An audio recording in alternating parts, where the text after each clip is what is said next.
Assalamualaikum warahmatullahi wabarakatuh. Terima kasih untuk Ibu dosen pengampu kami yang terhormat. Saya Nadira Zarifah dari Prodi PGSD sebagai moderator dari kelompok 6 yang terdiri dari teman saya yang bernama Aisyah, Yusika, dan Ara yang akan menjelaskan materi tentang hukum-hukum perkembangan. Dan saya akan menjelaskan materi yang pertama. Hukum-hukum perkembangan fisik dan mental di samping dipengaruhi oleh faktor-faktor tersebut di atas.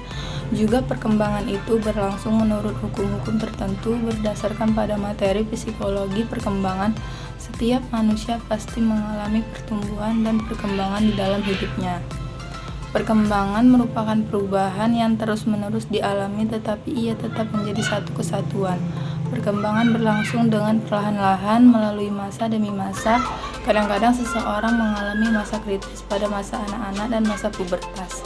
Di dalam perkembangan terdapat suatu hukum-hukum perkembangan yang mana hukum-hukum tersebut telah menunjukkan adanya hubungan yang kontinu serta dapat diramalkan sebelumnya antara variabel-variabel yang empirik. Sekian dari saya. Di sini teman saya akan melanjutkan materi tersebut. Assalamualaikum, perkenalkan nama saya Siti Aisyah. Saya di sini melanjutkan materi selanjutnya. 1. Hukum konvergensi. Hukum konvergensi ini menekankan kepada pengaruh antara pembawa dan lingkungan. Aliran ini menggabungkan arti penting hereditas serta pembawaan dalam lingkungan sebagai faktor yang berpengaruh dalam perkembangan manusia. 2. Hukum mempertahankan diri dan mengembangkan diri. Sebagai makhluk hidup, manusia mempunyai dorongan atau hasrat untuk mempertahankan diri. Hal ini terwujud pada usaha. Apa itu usahanya? Yaitu makan ketika kita lapar dan menyelamatkan diri ketika kita ada bahaya. Assalamualaikum warahmatullahi wabarakatuh. Perkenalkan, nama saya Jessica Damayanti Marpaung dari Prodi PGSD. Saya akan melanjutkan materi yang disampaikan oleh rekan saya sebelumnya. Yang ketiga itu ada hukum masa peka.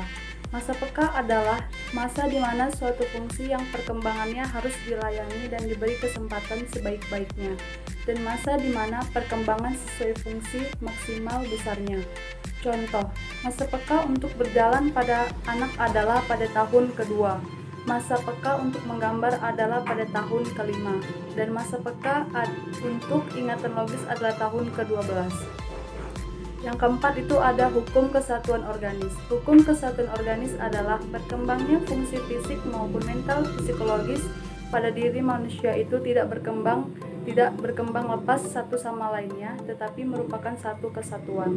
Yang kelima itu ada hukum rekapitulasi, merupakan pengulangan ringkasan dari kehidupan suatu bangsa yang berlangsung secara lambat selama berabad-abad.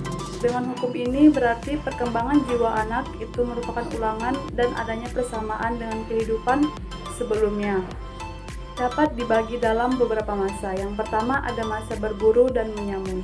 Masa ini dialami oleh anak usia sekitar 8 tahun, yaitu senang bermain kejar-kejaran, perang-perangan, ataupun menangkap binatang seperti capung, kupu-kupu, dan sebagainya. Yang B ada masa mengembala. Masa ini dialami oleh anak usia 10 tahun, senang memelihara binatang seperti ayam, kucing, burung, dan sebagainya. Yang C ada masa bercocok tanam. Masa ini dialami oleh anak sekitar 12 tahun dengan tanda-tanda senang berkebun. D ada masa berdagang. Anak senang bermain jualan-jualan, tukar-menukar foto, berkirim surat dengan teman-teman maupun sahabat, dan lain-lain. Poin yang keenam, hukum tempo perkembangan. Hukum tempo perkembangan ialah bahwa tiap anak mempunyai tempo kecepatan dalam perkembangan sendiri-sendiri. Ada anak yang perkembangannya lebih cepat dari anak lainnya. Poin yang ketujuh, hukum irama perkembangan berlaku terhadap perkembangan setiap orang, baik menyangkut perkembangan jasmani maupun rohani. Hal ini berlangsung silih berganti, terkadang teratur, terkadang juga tidak. Ada kalanya tenang, ada kalanya goncang. tergantung dari irama perkembangan masing-masing individu tersebut. Tempo dan irama perkembangan menekankan bahwa masing-masing individu memiliki irama sendiri dalam perkembangannya. Ada yang cepat, dan ada yang lambat. Implikasinya, proses pembelajaran harus menghargai keunikan masing-masing peserta didik. Tiap-tiap individu mengikuti pola perkembangan yang umum. Meskipun individu memiliki irama dan tempo yang berbeda, disertai bakat yang berbeda, namun individu tersebut masih mengikuti garis perkembangan umum.